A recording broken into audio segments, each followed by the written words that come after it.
Bonjour à toutes et à tous, c'est Nathalie pour la vidéo du mercredi. Donc aujourd'hui, sujet sur notre vie professionnelle et le handicap. La vie professionnelle souvent qui est avortée, modifiée, tout ce qu'on veut, enfin voilà. Donc c'est une vidéo qui m'a été demandée, je l'avais en projet mais peut-être pas aussi vite, donc demandée notamment par Florence à qui je fais un gros coucou. Voilà, donc souvent on a à cause de cette sclérose en plaques, nous n'avons pas soit la carrière professionnelle que nous attendions. Alors, d'une part, soit on ne peut pas travailler, ça déjà c'est clair, ou soit on ne peut pas faire le métier qu'on aurait souhaité faire. Moi, je vois, j'ai fait des études à la base commerciales, comptables. C'est vrai que je me destinais à travailler directrice d'une petite agence bancaire. Ça m'aurait beaucoup plu. Malheureusement, comme le diagnostic est tombé pendant mes études, à ce moment-là, je faisais un BTS, il y a eu tellement de bouleversements, il y a eu que ce soit physique, mental, tout. Donc voilà, les choses ne se sont pas faites. Et puis c'est vrai que par contre ça a été un bouleversement, je pense, pour moi qui a été bénéfique. C'est que avant moi c'était commercial, comptable, c'était les chiffres. Et puis à l'annonce du diagnostic, le côté social est monté en flèche. Et c'est pas plus mal. C'est vrai que ma vision des choses a complètement changé et je suis, je pense, contente de celle que je suis devenue, sans vouloir me jeter de fleurs. Donc voilà.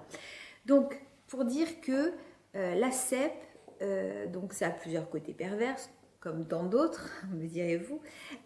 Donc, on n'a pas soit le choix, d'une part, du boulot qu'on veut faire.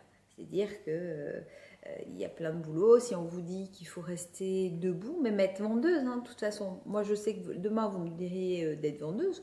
Oui, je le ferai 10 minutes, mais je ne peux pas plus, puisque je ne peux pas rester debout. C'est impossible. Donc, déjà, des boulots où on doit rester debout, c'est souvent impossible.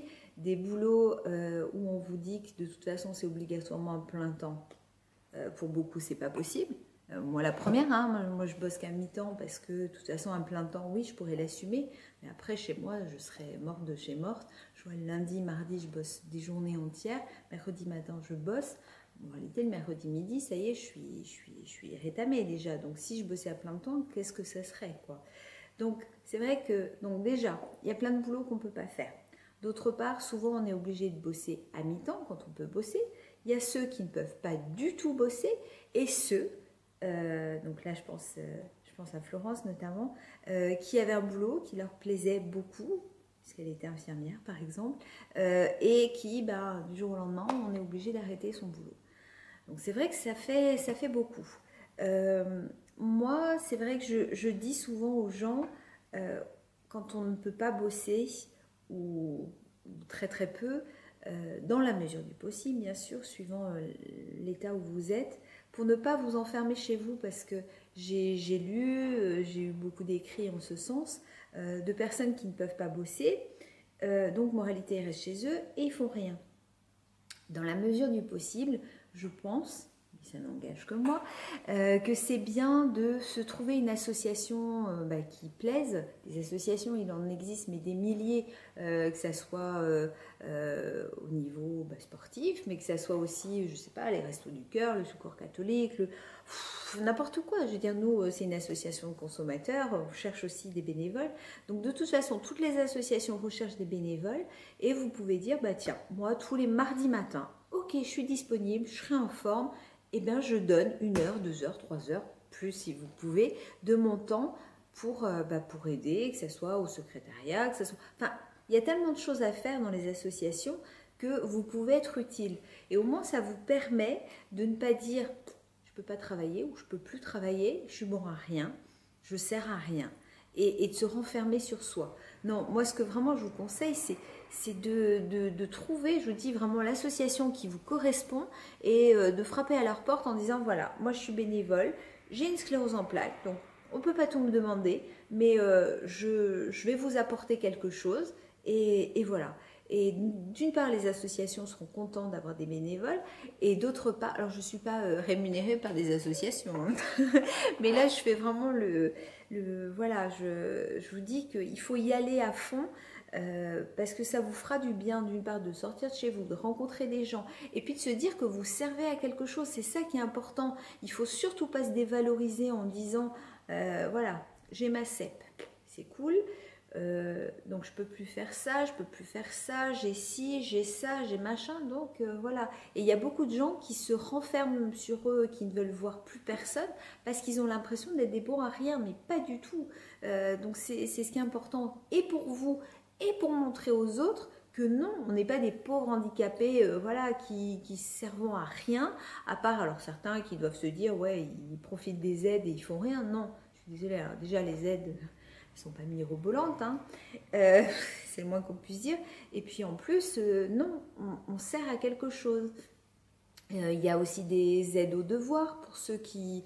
Enfin, il y a tellement de possibilités. Donc moi, vraiment, je vous invite à sortir de chez vous et puis à vous bouger, entre guillemets.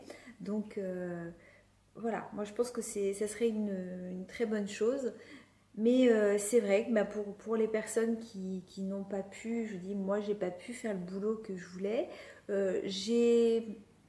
Mais ça c'est le caractère de chacun, j'ai tourné la page très facilement parce que j'aime pas voir ce que... Je l'avais déjà dit dans une vidéo. Je vois pas ce que je peux plus faire, je vois ce que je peux encore faire. Et je vais pas me dire ressasser en permanence le passé et voilà, et ce que bah, je n'ai malheureusement pas fait. Non, non.